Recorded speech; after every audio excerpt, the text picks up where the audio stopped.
We're looking at St. Thomas Aquinas' distinction between philosophy and theology. And last time we basically tried to understand his conception of dogmatic theology and on what basis he distinguishes dogmatic theology from philosophy. So we're going to continue that today. And this is from Father Copleston's History of Philosophy. So Thomas made a formal and explicit distinction between dogmatic theology and philosophy. So as we saw last time, dogmatic theology, he puts dogmatic here to distinguish it from Aristotle's theology. And theology as it is studied in philosophy, or was studied in philosophy. So philosophy and other human sciences rely simply and solely on the natural light of reason. The philosopher uses principles which are known by the human reason, with God's natural concurrence, of course, but without the supernatural light of faith. And he argues he argues, that is the philosopher or theologian, he argues to conclusions which are the fruit of human reasoning, that is philosopher. The theologian, on the other hand, although he or she certainly uses his reason, accepts his principles on authority.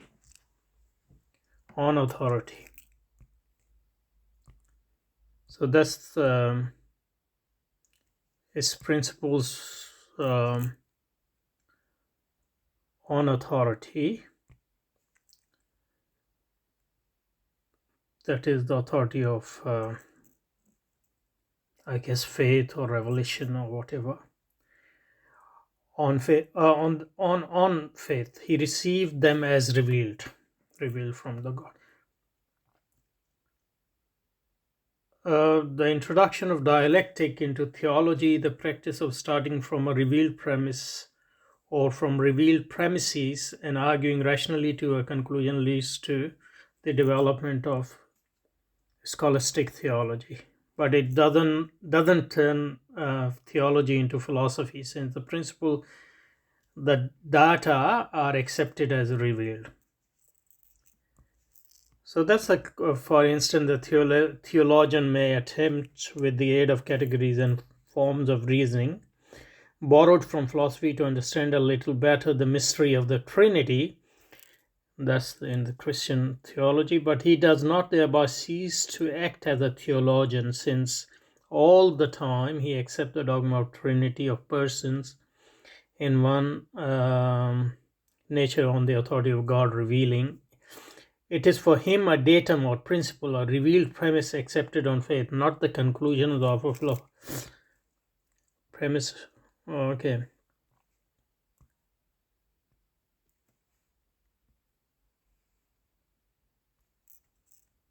Okay, so let's stop here, and there's a lot of stuff here. Probably we'll need a few sessions, but to cover all that. But we'll try not to go into too much detail. But anyway, so let's start with this distinction again. So the basic distinction between philosophy and theology. Philosophy, according to St. Thomas Aquinas, as reported by or interpreted by Father Copleston, who is himself a Thomist, philosophy and theology. And obviously by theology, as we have already seen, he means dogmatic theology. So,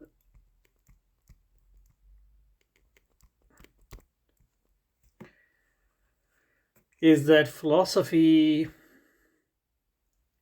is based simply on natural light, human reason.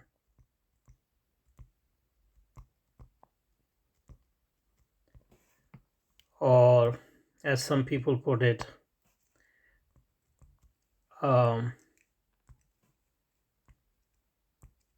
unaided reason. That's what philosophy, natural light of reason.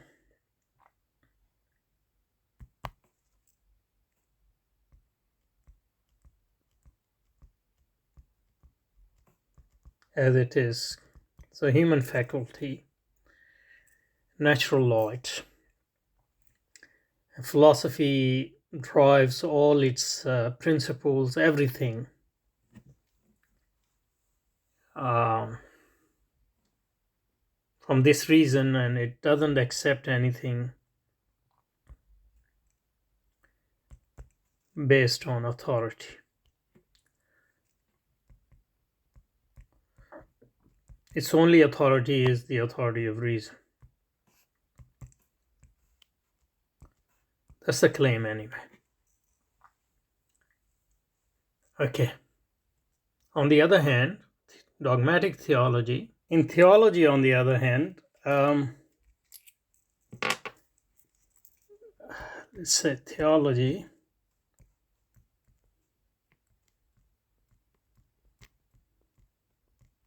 says, even though theologian, on the other hand, though he certainly uses his reason. That's not a news. I mean, you use your reason.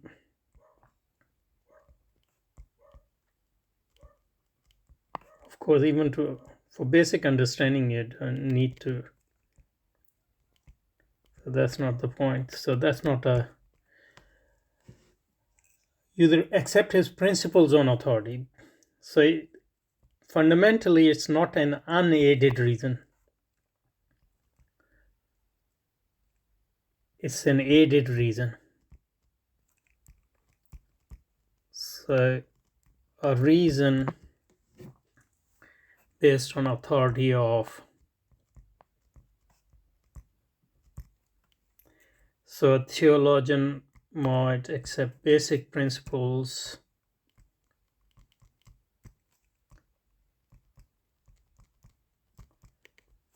fundamental principles on authority, and from there it might use reason to understand deeply or even justify those basic principles based on reason.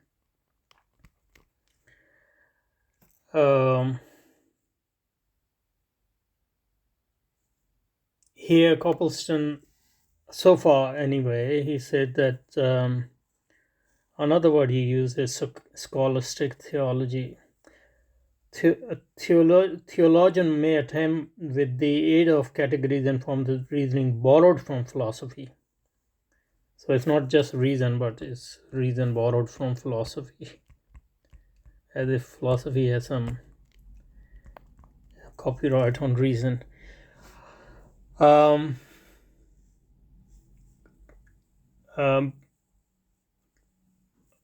introduction of dialogue with the theory of practice of strength from revealed premises, arguing rationally to leads to the development of scholars, but it does not turn the go back a bit. The introduction of dialectic into theology, the practice of starting from revealed premises and arguing rationally to a conclusion. So that conclusion might not be based on leads to the development of scholarship, but it does not turn theology into philosophy, since the principal data are accepted as revealed. So that's the base, seems to be the basic distinction, fundamental distinction. And That's an old distinction, as we can see, but you will even find in, for example, somebody like Heidegger, who comes from a Catholic tradition anyway, but the same basis that philosophy,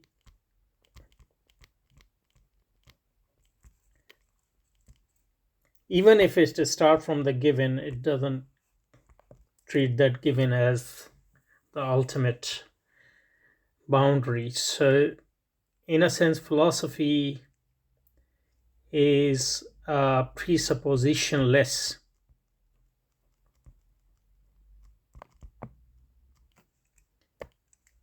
Um,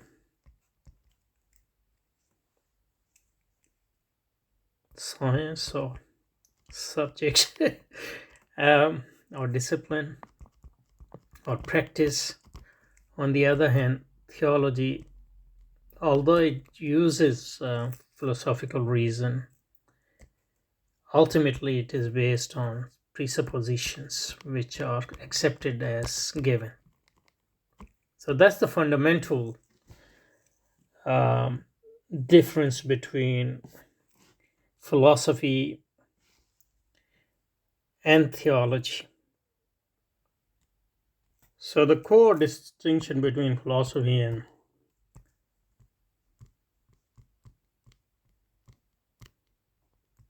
theology is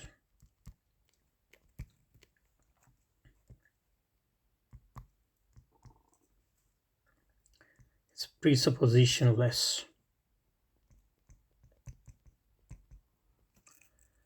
Number two, theology, on the other hand, presupposition based, presupposes its basic data. Number two, unaided reason, pure reason, aided reason. So reason is subservient to faith or revelation or whatever you want to call it. Number three,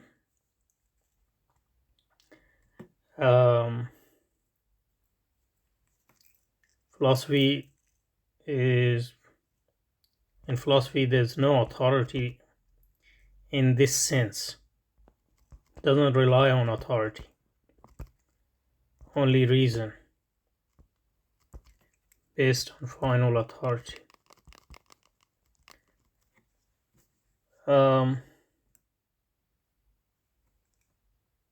So if you look at this in this way, it's sort of a glorification of philosophy, in the sense that while theology is based on presupposition, philosophy is presuppositionless. This is based on unaided reason. That's aided reason, reason subservient to some other, and this is no authority beyond reason, and this is based on authority of revelation or supernatural faith.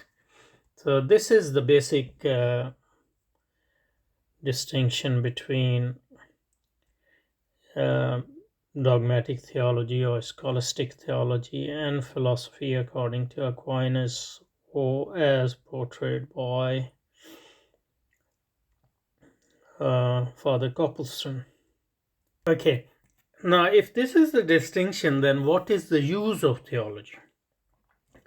Obviously, it's going to say more as we go on, but it seems here what he says is there's so what is use of theology? That is, what is the point of theology using philosophical reason? And at least so far, Copleston has given us one point. Theology. So whenever I use theology here, it would mean scholastic or dogmatic theology. So basically, he gave the example of Trinity, where he says that to understand a little better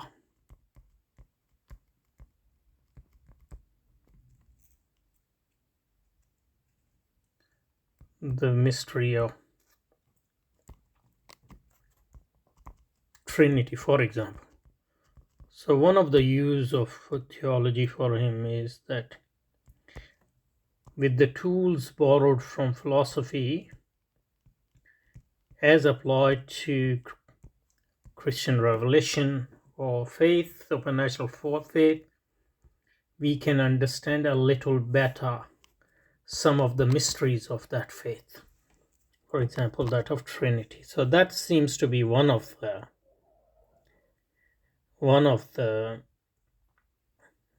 functions of theology. Okay, now just to go back, let's read the text again, and then I want to make a few critical points, and then we'll finish today's session.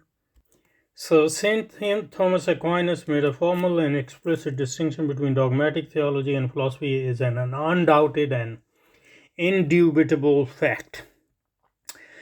Philosophy and other human sciences rely simply and solely on the natural light of reason. The philosopher uses principles which are known by the human reason, and he argues conclusions which are the fruit of human reason. Theologian, on the other hand, although he certainly uses his reason, accepts his principles on authority, on faith. By principle, I guess he means premises. Yeah, he does. He received them as revealed. The introduction of dialectic into theology, dialectic, I mean philosophical way of thinking or argumentation, the practice of starting from a revealed premise or from revealed premises and arguing rationally to a conclusion leads to the development of scholastic theology. But it does not turn theology into philosophy. That's the important point.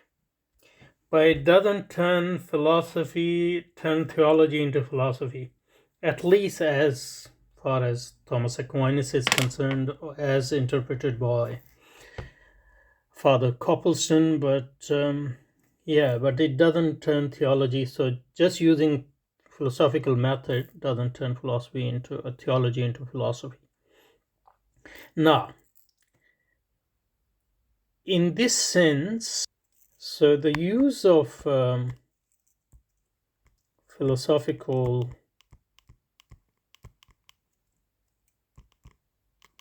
reason and method in theology doesn't turn it into philosophy. Does not.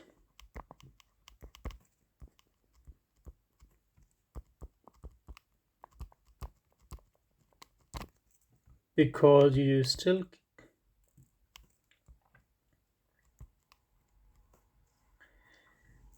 start from certain premises which you accept on the authority of supernatural revelation or faith. So you don't argue for them, and you accept them as they are on the authority of revelation, and from there you try to understand them a bit better, or you might try to justify them, etc. And that's why theology is not philosophy. If we compare this to Ghazali's conception of ilm kalam, for example,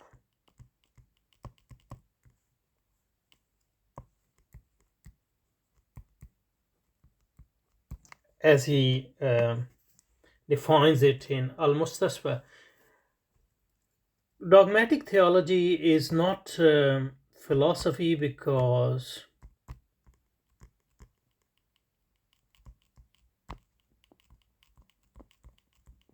it already presupposes the fundamentals of Christian belief, as far as Copleston is depending on what Copleston is saying here.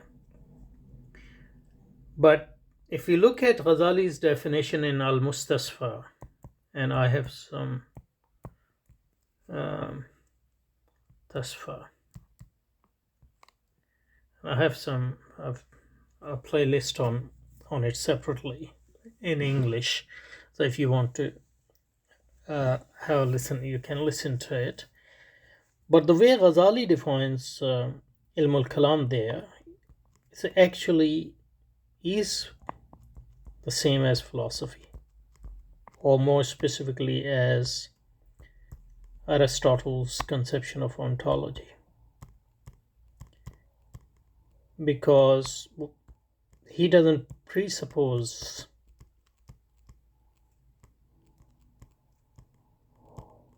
Islamic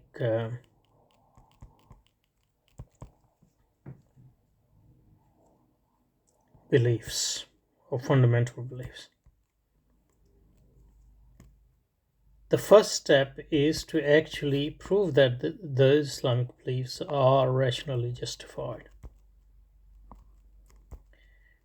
like belief in God and the Prophet, these, and the veracity of the revelation. Only then you can accept that revelation based on authority. So ultimately it is rationally justified.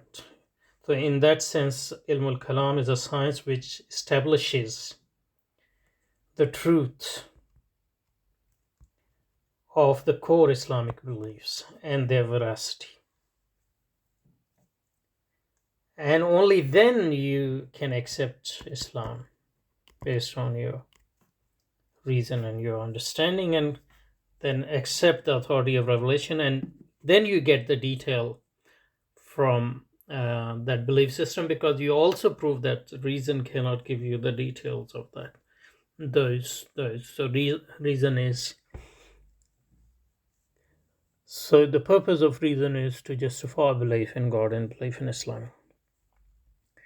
So in that sense, Ghazali's Ilm al-Kalam is on par with philosophy in the sense that it is presuppositionless, at least in its claims, and philosophy is no different. Philosophy is making claims too, and it is not based on any authority but reason, and it is, what was our third, based on unaided reason. So it passes all three tests.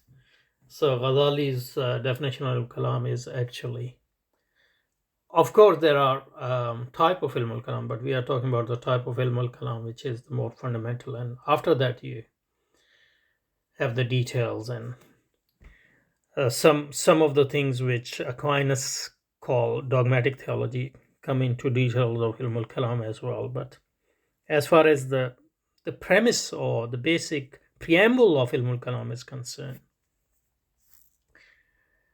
Ghazali's definition of Ilm al-Kalam is equal to philosophy. They're actually the same as philosophy. And this is because I think there is a fundamental difference between Christianity maybe and Islam, is that faith must be based on reason. Obviously the correct reason, but reason. On the other hand, according to at least certain type of Christian theology, we accept the faith ultimately based on faith.